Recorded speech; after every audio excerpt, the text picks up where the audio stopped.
People, I think WWE might be changing their mind on this. I mean, you just simply can't deny this reaction on Monday Night Raw. It was absolutely wild. Cody comes out, we hear Rocky sucks chants. Michael Cole with a great response. Is it 1996 again? I guess so. And you can see Cody's reaction. He gets it, man. He feels just like us, I'm pretty sure. Unless he knows something. Everybody started chanting, "We want Cody." And you can see appreciation in Cody's face. It's absolutely wild. And here's what I've noticed. We got a lot of "We want Cody" signs in the audience, and a lot of them looked the same. Unless there's a crazy Cody fan who dyed his hair walking around like, "It is my kingdom," you know.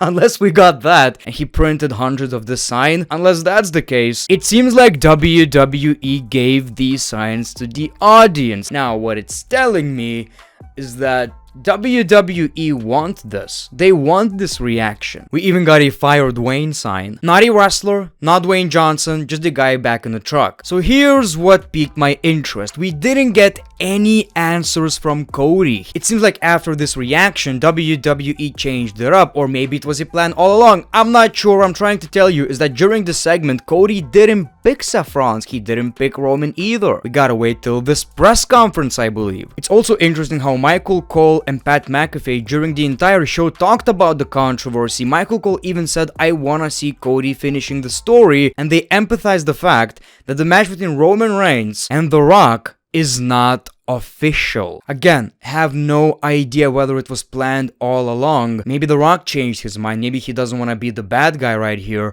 But also, if all of this was planned, this is one of the biggest success stories in the WWE I've ever seen. If you had doubts, if you wanted to see Cody finishing the story, no more.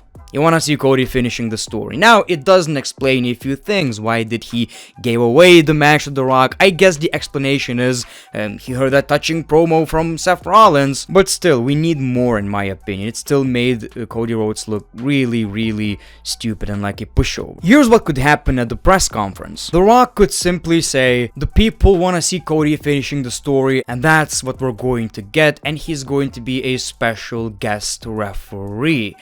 I guess that is a way to change it up, but also, I wouldn't mind The Rock wrestling at WrestleMania, that would be amazing, but why can't he wrestle someone like Solo? The Rock versus Roman Reigns can wait. Anyway, what I'm trying to tell you, no promises at all, but it seems like there's a chance now, there is a big chance we might just get Cody versus Roman Reigns, even though the reports are saying 100% the plan is Roman versus Rock. I just don't see how WWE are going to ignore this crowd reaction. But welcome everybody to another episode of Greatness of Raw, a pretty eventful episode. Let's talk about it. So the show kicked off with Seth Rollins, who made a couple of jokes about Roman Reigns, saying that Seth is not over. He got a good crowd reaction and said, well, seems like that was a good pop. Everybody started chanting, "We want Cody," and Seth Rollins gave us Cody. Obviously, we got that crowd reaction, all the signs, "Fire Dwayne," "We want Cody." And when Seth Rollins was talking about the WrestleMania match, possible WrestleMania match, people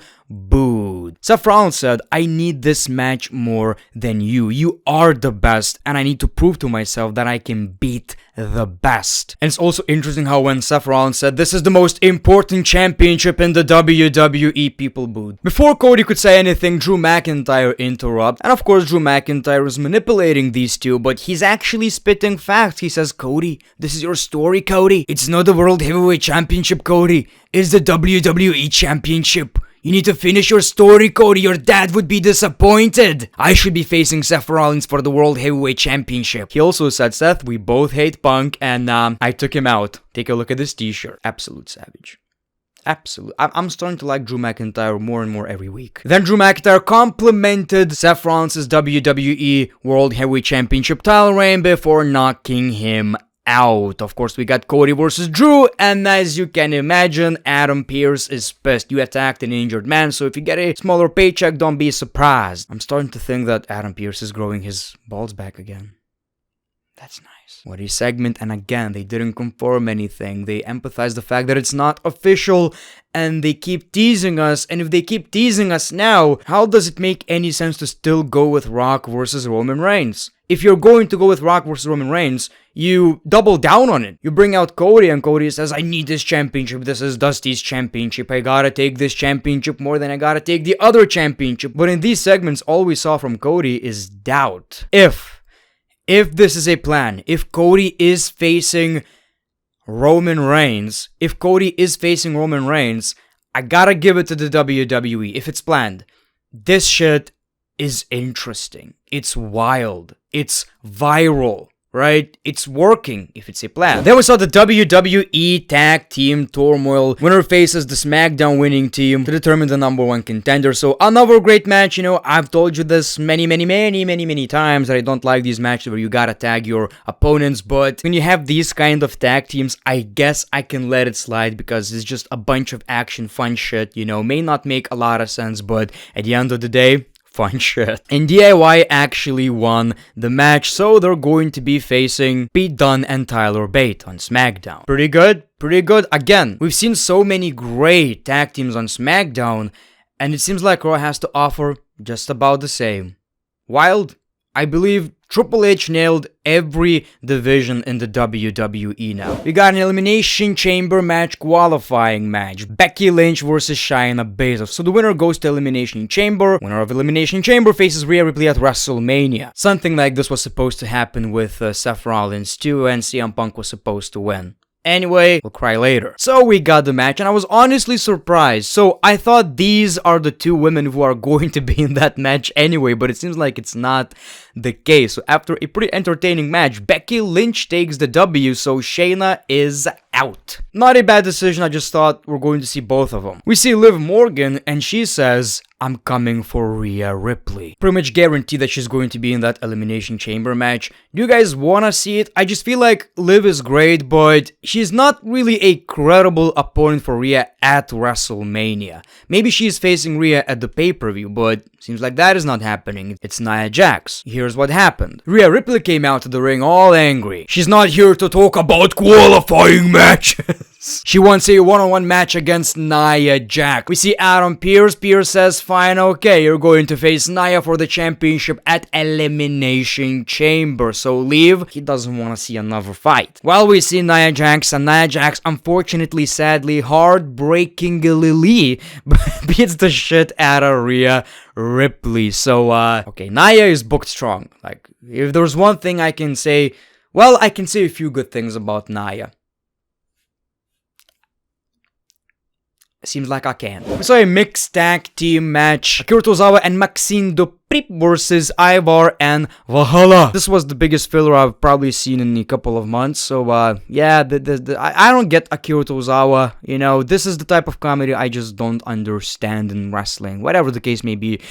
Some of you guys probably enjoy it, and yeah, Ivar and Valhalla won the match. Let's just move on. R-Truth wants to be in the Judgment Day, wants to help, and Damien is like, oh, okay, whatever. So we got The Miz versus JD McDonald's Big Mac Double Cheeseburger, pa-da-pa-pam-pam. And of course, R-Truth had something to do with it, so he bought a bunch of t-shirts, gave it to the fans, and eventually caused JD McDonald's Big Mac Double Cheeseburger a match. And it seems like R-Truth planned it? I'm not even sure at this point, but he had a big smile on his face. I guess he planned it. I mean, he can't be that stupid. Can he? That is the point of his character. We got a Braun Breaker Monday Night Raw signing tease. I think that is happening since we're probably going to get Braun Breaker versus Gunther at WrestleMania. Speaking of Gunther, it was time for a celebration, and Gunther basically said there's no one left. What's the point? He's not even, excited about the record anymore because he beaten them all. Who's next? Well, it seems like it's Jey Uso. So Jey Uso says, I'm not here to fight, so he complimented Gunther. Gunther appreciates it, but then of course things escalated and now we got a bunch of shit talking. Obviously Jey Uso wants the Intercontinental Championship. Gunther says, I'm gonna beat you so hard that you wish yourself back to the good old days when people couldn't tell you apart from your brother. And we got a fight between Jey Uso and Gunther, and to me it seems like we're getting this match. Not at WrestleMania, I wouldn't complain, but maybe it's a bit too early to build for that, since Elimination Chamber is a pretty unfortunate pay-per-view where we can't... Well, I've heard Gunther cannot travel to Australia. So maybe this match is not happening at Elimination Chamber, which means Elimination Chamber probably still fucking sucks. Well, I don't know then, but this is a match we're going to see possibly at WrestleMania. Not sure. We saw the WWE Women's Tag Team Championship match. This was a rematch, I believe, and it was decent, you know, and of course, Damage Control retained the championships. I was surprised we didn't see Bayley, not that we need it. She's on SmackDown, you get the idea. We also got this pretty emotional Sammy promo, so I'm not sure what's going on with Sammy. Where is he going to land when it comes to WrestleMania? Who is he facing? But he basically talked about how last year was a great year for Sami Zayn, and he's no longer the underdog. He's a contender now, and he's fighting for all the people who believe that he could beat Roman Reigns. And after the match with Roman, Triple H told him, this is a Rocky story. You're going to get back up. Pretty good stuff from Sammy. Again, if it's not Gunther, I honestly don't know who is he going to face. And I just remembered, I talked about Jay versus Gunther and I completely forgot Jay is facing Jimmy at WrestleMania. So yeah, I'm not even gonna edit that out. Sneak peek at the Great One being stupid. Yes. Exclusive. Whatever, back to Sammy, so it could be Sammy versus Gunther, or Braun Breaker versus Gunther. Another possibility is Sami Zayn versus Drew McIntyre. If I'm being completely honest with you, not feeling it. We've seen that match way too many times already. It's finally time for the main event. Shinsuke Nakamura versus Cody Rhodes in a bull rope match. And this was a great match. As you guys know, this was Dusty's match. And I gotta give it to the WWE. When it comes to weekly shows, main events, I believe it's especially Monday Night Raw. The times of 6-man tags are over, basically. Not only we're getting some good-ass one-on-one matches that sometimes end in some bullshit, you know, understandably. But for example, last night, we also got a bull rope match, which is a stipulation match on a random episode of Monday Night Raw, and I always appreciate that kind of shit. So, I enjoyed the match. I think it was great. Didn't really feel the need for this match, if I'm being honest. I feel like this rivalry was over, and it's just dragging now. If it was GM mode, you would be losing points and ratings. Whatever the case may be, the match was good, and Cody Rhodes ended up winning this match. After the match, Drew McIntyre attacks Cody, so this could mean a few things. Maybe Drew just wants the World Championship match, which is something that is happening, right? He wants the championship match. Or we're building to a triple threat match at WrestleMania, Cody, Drew, Seth. I don't know. All I'm trying to say is WWE not confirming anything. Going along with the whole we want Cody thing, it's suspicious. It's really suspicious, and let's just hope for the good news. I make no promises, people. Maybe we're still getting Rock versus Reigns. I don't know. We gotta wait and see. Thank you for watching. Like, subscribe if you already didn't. Appreciate your time, appreciate your support. The Great One, peace, love, and hugs. It's been a pleasure.